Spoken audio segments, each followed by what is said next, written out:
السلام عليكم ورحمة الله وبركاته أعزائي المشاهدين على قناتي على اليوتيوب زراعة التين الشوكي في مصر. معاكم رامي محمد. فيديو النهاردة هقدمه لكم بعتبره هيكون من أحسن الفيديوهات إن أنت تستفيد منها لكذا معلومة مهمة جدا. أول حاجة، القناة اللي أنا عاملها خاصة بمجال التين الشوكي، خاصة بالمجال بس، تحكي عن زرعة معينة وعن نجاحاتها وعن معاملاتها وعن زراعتها وعن كل حاجة. يعني مش عامل مجال 7 صنايع والبخت ضايع، لا، أنا عامل قناة خاصة بمجال واحد. اللي يثبت كده إن المجال ده ناجح، يعني مش هطلع من دي انتش في دي، مش هطلع من دي اخش في دي، لا، بقدم محتوى واحد. بقول لك قد ايه المشروع ده من احسن المشروعات في مصر، قد ايه المشروع ده ناجح،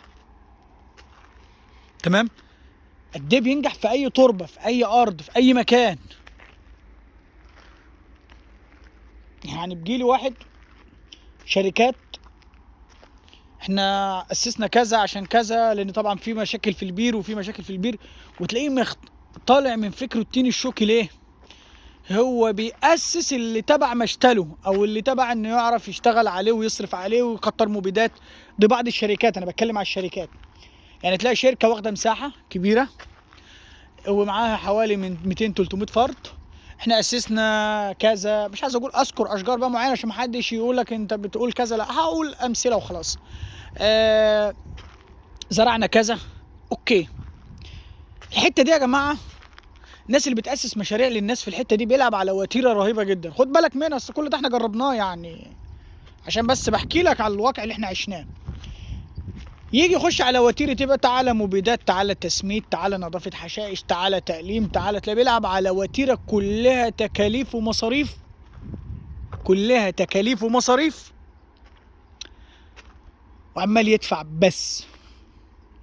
طب اديله مثلا شجرة زي شجرة التين الشوكي، قول له أسس مشروع لناس، قول لهم والله يا جماعة الشجرة دي بسم الله ما شاء الله هتنجح شركتنا، هنلاقي شركتنا ناجحه، توفر لنا ميه، توفر لنا عماله، توفر لنا مبيدات، توفر لنا كيماويات. كل العنصر اللي بتهتم بيه وتستخدمه هو السباخ البلدي، فاحنا كذا كذا. الشركه دي بقى لو عايزه تنجح وتنجح الناس هتعمل كده. كلام انا بقوله لك، لو عايزه تنجح وتنجح الناس، لو عايزه تعمل مشروع ناجح بجد، لو عايزه تعرف ظروف الناس ازاي. يعني واحد داخل ب5 فدادين، هو كل ماله حطه في ال5، كل ما يملكه، فحابب يأسس مشروع كده لأولاده والكلام ده كله. تيجي الشركة بقى، الشركة اللي عايزة تقف وتراعي ربنا بقى، تأسس له مشروع محترم ياكل منه عيش.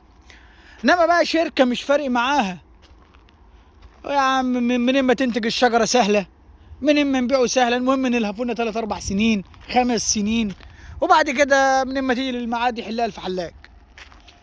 فانت بقى يا سيدي تلاقي نفسك دخلت دايرة مظلمة في الوقت ده، بقى مش عارف تخرج. هديك مثال انا بقوله لك والله. مجموعة معاهم 50 فدان، كان ماسكهم واحد قريب ليهم. انا بديك امثله. ايه الاخبار؟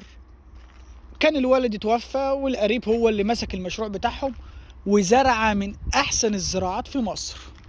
خد بالك، زرع تصدير وموالح، انا باكد اهو.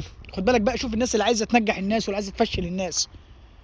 فبعدين يجي ياخدوا من يستنوا لقمه عيشهم من المزرعه، يقول لهم ده طلعت مبيدات، ده طلعت حشائش، ده طلعت كذا، ده طلعت كذا، المزرعه ما بتجيبش.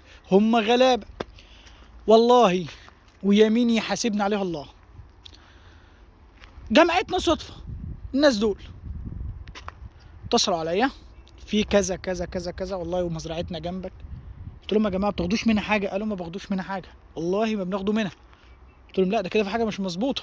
قالوا لا احنا ما نشكوش في قريبنا، لا لا لا. قلت لهم والله انا اشك فيه، ومش بقلبكم عليه، بس كده في شك فيه، لان انا زارع موالح وعارف الموالح برضو بتكسب ايه. قالوا ازاي؟ لا لا مش كده. قلت لهم اسالوا على السوق وشوفوا الوضع. قالوا احنا عمرنا ما رحنا. قلت لهم روحوا زوروا مزرعتكم. راحوا زاروا مزرعتهم، لقوا المزرعة متدمرة ازاي؟ طالعة خربانة وبيدفعوا فلوس وخلاص. يا ريت هو ناصح ياخد منها يهبر منها كويس وما يديهمش ومنجح المزرعة، لا ده مدمرها خالص. يعني هو الفلوس اللي بتاعه هو بياخدها وخلاص. فوقفوا في مزرعتهم وتعاركوا معاهم وقريبهم جدا من الدرجة الأولى، اتعاركوا معاه والكلام ده كله، لا انت ضحكت علينا، حرام مش حرام، ومشوه. ابتدى واحد منهم يدير المزرعة، تابعت معاه طرق التسميد، طرق الرش، طرق المحافظة، بعت له حد ظبط له الشجر، بعت له والله زي ما بحكي لك. اقسمت بالله كلمني، انا بقيت فرحان بمكالمته. قال لي انت حطيتني على الطريق الصح وعرفت الفلوس بتيجي ازاي من المزرعة. قال لي انا بيجي لي ارقام ما كنتش بسمع عنها نهائي. قال لي فلوس لو انا دافع صارف على المزرعة مليون الاقي جاي لي 3 مليون. قال لي كل ده ما كناش بنشوفه. فانت اللي عايز ينجحك هينجحك، واللي عايز يفشلك والله لا يفشلك من غير ما تعرف ومن غير ما تحس. فانت دايما اختيارك للاشخاص وللارض وللاشجار، كل ده لازم يكون اختيار دقيق جدا عشان تنجح. انا دايما لما بيجي لي حد يقول لي انت بتستفيد من قناتك، انا بديك امثله، اقول له انا مش فارق منها الاستفاده، بس فارق منها بقدم محتوى انا مبسوط بيه.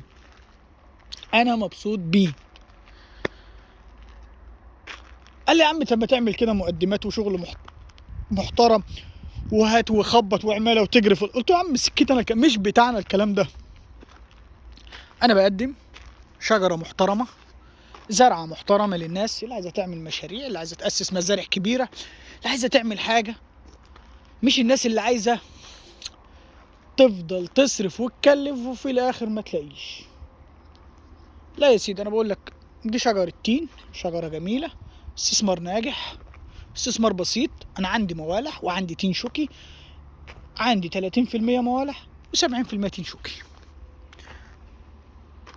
كفة التين الشوكي راجحة وكسبان عندي، ومش عندي انا بس، عندي الكل. يعني انا بكتشف مع الوقت وبروح اماكن بعيدة جدا عني بلاقي فيها تين شوكي عمر 40 سنة.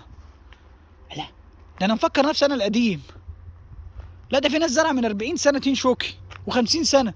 ايه يا جماعة؟ اقول لك يا عم التين الشوكي ده احلى. هو انا بسأله، انا بستعبط عليه، بقول له بيكسب التين الشوكي؟ يقول لي بيكسب ابويا احلى مكسب، والله العظيم كده زي ما بقول لك. اقول له يا عم طب خد بالك انا بتاجر فيه. يقول لي ده انت شكلك مش سهل.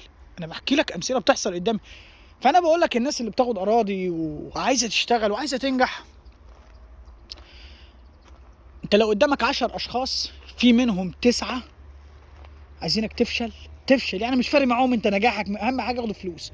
وفي منهم واحد اللي براعي ربنا هيساعدك. فانت تخيل ممكن تقع في ال9 اشخاص دول، ولو ربنا بيحبك هتقف في الشخص. هو ربنا بيحب كل العباد يعني، بس لو عايز يبتليك هيبتليك بالشخص ده، سواء ابتلاء خير او ابتلاء شر. فانت هتلاقي اللي يقف معاك واللي يساندك هو فرد، وهتلاقي اللي عايز يفشلك 9 من 10 اشخاص. فانت دايما اختيارك هو بيكون اهم حاجة في مستقبلك. كلنا دايما لما كنت انا مثلا في شبابي كده، انا سني يعني 34 35 سنه، عشان ما حدش يقول لك يعني ايه شبابك عامل، انت لسه شباب. لما كنت الاقي مثلا حد صاحب اخترته ومش كويس، اقول انا العيب في اختياري، انا اخترت واحد مش كويس. فكنت براجع اختياراتي واصحح اوضاعي. نفس الطريقه زمان لما خدنا الارض، تخيل واخدين الرمله كنا بنزرع خرشوف، بنزرع بطاطس، بنزرع طماطم، نزرع غله. كانت الارض فقيره جدا، ما كناش عارفين حاجه وبنصرف على الفاضي وخلاص. لما اتجهنا لنصيحة الناس المحترمة زي التين الشوكي، ابتدى من أحسن استثماراتنا الزراعية. فهو ده اللي أنا بقدمه لك يا سيدي. أنا عايزك تشتغل، عايزك ما ترجعش لورا. والكلام ده أنا بقوله بقالي فترة طويلة. يا جماعة الأراضي بتتغير يوم عن يوم. يا جماعة اشتغل، خد أرض. مش عايزك تقف، مش عايزك تكون انسان بطيء في قراراتك. وصلك؟ مش عايزك تكون بطيء في قراراتك. بالمناسبة في ناس كتير بتكلمني، والله انا عندي جنينة، انا عندي اسطح منازل، عايز اعمل يا جماعة عندي شجرة تين، شجرة محترمة على فكرة تعمل منها اذا كان اسطح منازل كده قصرية والكلام ده كله، او جنينة وتاخد منها ثمر، شجرة جميلة جدا ومحترمة. ف دي من ضمن المميزات اللي حبيت اضيفها. في ناس بتكلمنا على الموضوع ده وبتسألنا عنه. وانا تاني حاجة من ضمن الحاجات، الناس بتسألني برضو ازرع تين يا جماعة التين الشوكي بينزرع طوال السنة. انا بوفر عليك، التين الشوكي بينزرع طوال السنة عشان بس ما تتعبش نفسك. عشان في ناس بتسألني طب انا دلوقتي جهزت ارض نزرع دلوقتي، ازرع اي وقت يا جماعة، مفيش اي مشكلة في التين الشوكي.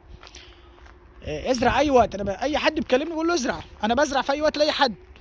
انا حد بيكلمني اقول له عم التين موجود، منين ما تعوز تحت امرك، منين ما تعوز تحت امرك.